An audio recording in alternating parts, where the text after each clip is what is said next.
Today we're going to look at if you're given the fact that two figures are similar. So if I say these two figures are similar and you're missing a side length. So let's say I have one shape that's like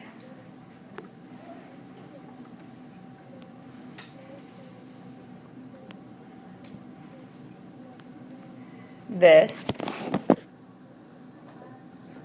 and one that's like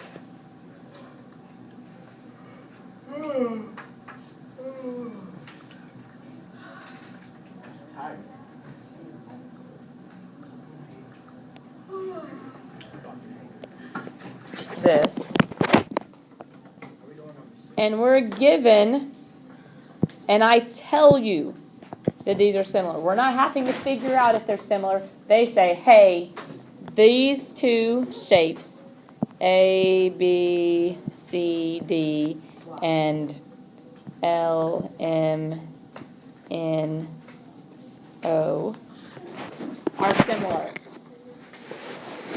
And then they give you that this length is 12 inches.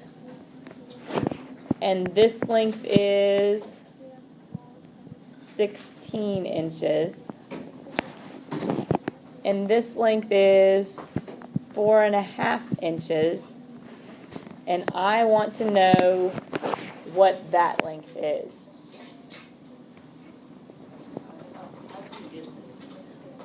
Now, if I want to look at this problem and figure out the missing length, if you showed your work last night, then it's really not very far beyond what we were already doing. The first thing you need to do is write your corresponding, out your corresponding sides. CB corresponds with NM, right? This one's easy. It's not turned at all, so it's pretty clear to see that this and that are equivalent. So I have BC is equivalent to MN, right? Now, I also know that AB is equivalent to what?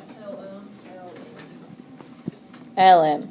Now, I could also write an equivalence relationship for DC and ON and for AD and LO, but I don't know any of those measurements and I don't need any of those measurements, right? So really, those sides, even though they are going to be equal in value, I don't know anything about them, so they don't really concern me. The two that concern me are the two that I know something about. I know something about these two, and I know something about these two. So this and this gives me, well, BC is 12, and MN is 16, right? So I get 12 over 16, and AB is 4.5, and LM is X. Well, what do we have now?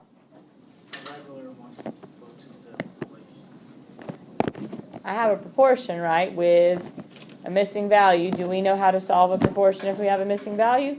Yeah, I mean, we can do our cross products. All right. So we do 16 times 4.5 and divide that by 12. So what did you get, Nick? So that gives us 6. So the missing side length here has to be 6 inches. If these are similar, which we're told that they are, then the ratios of their sides have to be equal. And if the ratios of their sides have to be equal, then 12 over 16 has to equal 4.5 over x. And the only way that's true is if x equals 6. So all you're doing for tonight's homework is you're going to set up your proportion using corresponding sides. Remember, the biggest thing that you can mess up on this is don't write one ratio as 12 to 16 and the other as x to 4.5. Remember, it has to be the same. So if it's little shape to big shape, your other ratio needs to be little shape to big shape. Guys, I know it's on IXL, but you should still write your ratios, your proportions down on paper before you do the math in the calculator. Because it's really hard to remember, oh wait, this one's on top and I'm cross multiplying this one. You can't keep up with all that well in your head. So write down your proportions on paper. And yes, I'd like to see your proportions tomorrow. Obviously, everyone's will be different because you're doing different problems. But I want to see that you're showing your work in the sense that you're writing a proportion and then solving for the missing value of x.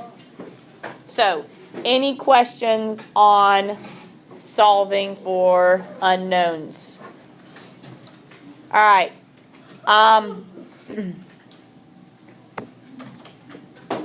Take your time on them. Remember, IXL does bump you back if you get ones wrong, so double check your answers. And check